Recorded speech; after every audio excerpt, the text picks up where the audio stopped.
Shalom, shalom. So this your brother, Masha Menace.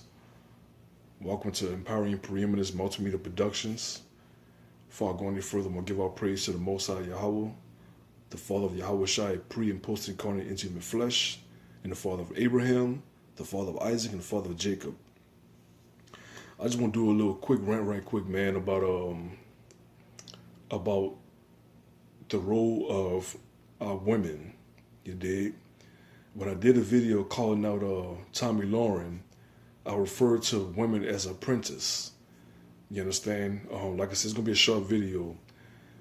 And the reason why I call the women our apprentice, because what is an apprentice? Apprentice is practically a student. You see what I'm saying? An apprentice is under-monopolized. They're underprivileged compared to the teacher. You understand? The professor, what have you, the master. The master, you understand, has a barrage of privileges. And the Most High created man to be over the woman.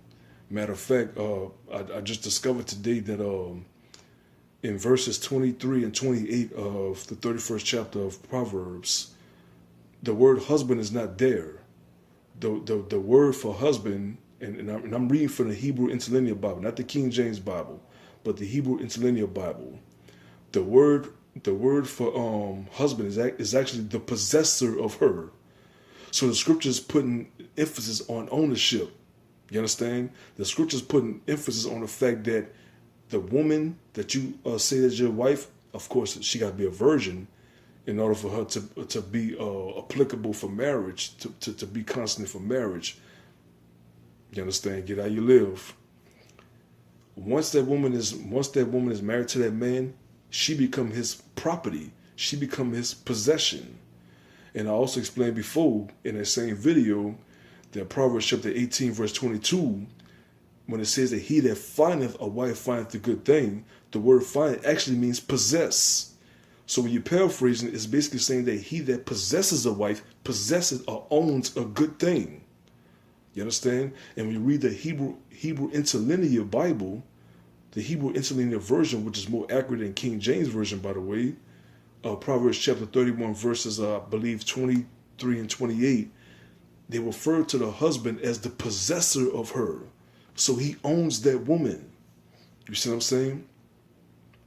And by the way, the 15th verse of Proverbs 31 practically supports polygamy because it mentions the handmaids of the woman, of the maidens of the woman. Now, when you read Genesis chapter 30, verse 18, Leah, by her admission, gave one of her maidens to Jacob, and and through the maiden, he procreated Issachar into being. You understand? So basically, the women are our apprentice. You understand? The women are our students. So that means that somewhere down the line, a student got to pay their fees, right? Of course.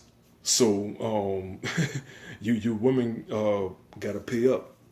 You understand? Because nothing is life for free. You understand? Especially if your man is teaching you self-defense, you understand? He should charge you because his time is precious. You understand? His time is way more valuable than to just deal with women. You see what I'm saying? His time is something that's dealing with something that's incorporeal, something that's spiritual, something that's ethereal. You see what I'm saying? Dealing with women, man, that's tedious and mundane. So if you're going, if you know your man is a martial artist and things like that, and you want some time in self-defense, you might have to pay up. You dig? Every martial arts apprentice have to pay their master. You understand? I read that a martial arts apprentice usually pay like on average $40 per hour for karate lessons alone. So like I said, you better make sure, man, you pay up. You understand? Every apprentice pays off their master. When you pay your tuition, man, to your professor. Why? Because you are an apprentice. So therefore, you are in their protective care. You're in their protective custody. And if you're truly a woman of honor, and you want to remain in your protective custody, man, sometimes you got to pay up. You understand? And that keeps you grounded and humble too. It makes you want to learn more. You understand? It makes you want to serve your man more. If you don't like it, get how you live. hit that like button, hit that share button, hit the subscribe button.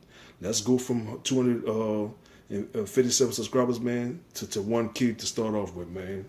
For real. Let's get those subscriptions right up, you heard me? This is your Masha, Menace. You understand? Thanks for tuning in. I'm out. You heard me? Shalom. Peace.